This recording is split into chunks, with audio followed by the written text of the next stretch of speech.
Welcome to day 4 of the podcast of The New Way. We'll begin with a statement by John found in John 1:6-8. There was a man sent from God whose name was John. He came as a witness to testify concerning that light, so that through him all might believe. He himself was not the light. He came only as a witness to the light. Now, even though John is writing these verses, he's not talking about himself. He's talking about a prophet named John that was sent 6 months before Jesus to prepare the way. Listen again to the first phrase of John 1:6. There was a man sent from God whose name was John. Stop right there. Hold everything. News flash. Did you know that the last time the Jews had heard God speak through a prophet was Malachi, and that was over 400 years ago? Think about it.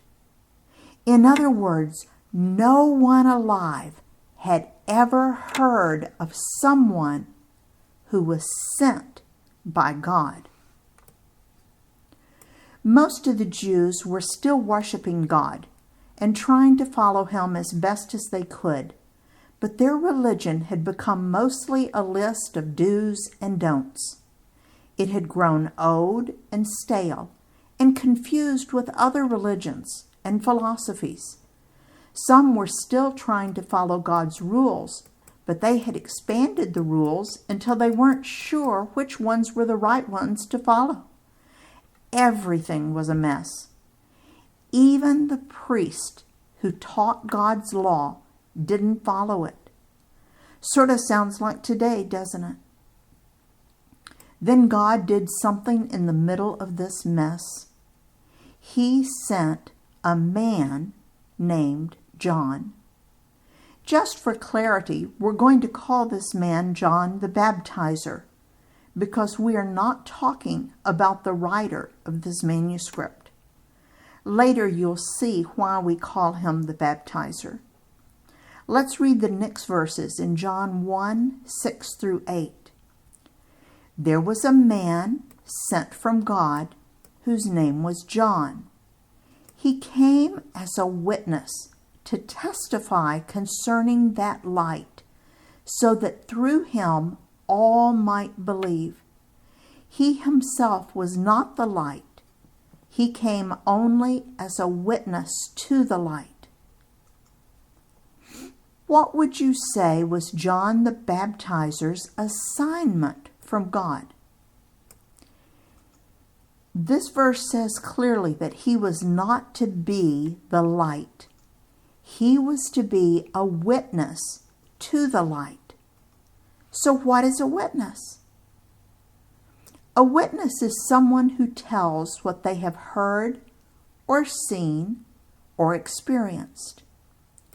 As we look at these 4 manuscripts together, there are 2 things that I hope will happen. I hope that you will gain a physical understanding of the meaning of the words, an understanding of the culture of that time period, and get a grasp on how the Jewish people were used by God to prepare the world for the Messiah. But I also hope that you will gain a spiritual understanding of how these scriptures can be applied to your own life and benefit you. Quite frankly, I hope that you too will decide to become a follower of Jesus. If you have any questions along the way, please contact me at weath.net, weath.net. Spiritually, I like to pray before I start reading or studying the Bible, and I ask God to help me understand and apply what I'm reading. You can pray too. Simply address God and talk to Him. Since He's everywhere, He can hear you. We'll talk more about prayer and lots of other things as we study together.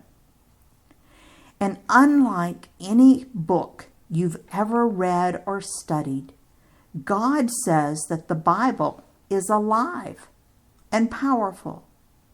One thing that means is that every time you read it, you will see something new to learn and apply to your life. So it's important that you ask God to help you see wonderful things in His book. Let's look at what John wrote in John 1:9. He says, "The true light that gives light to everyone was coming into the world." John uses the metaphor of light to describe Jesus. When you think about light and some of the things that light does, what comes to your mind? Light is the opposite of darkness. Light gets rid of darkness, and it reveals what is really there. Light is also used to represent understanding. For example, we might say a little light bulb turned on in my head to mean I had a great idea or I finally understand this. Light, in a scientific sense, is energy. Sunlight provides life to all living things. If we just focus on John 1:9, what would you say Jesus' purpose was? I'll read it again for you. John 1:9. The true light that gives light to everyone was coming into the world. Jesus came to light up your life. And He came to light up the rest of the world too. Think about light, and we'll meet again tomorrow. In His service, Dale.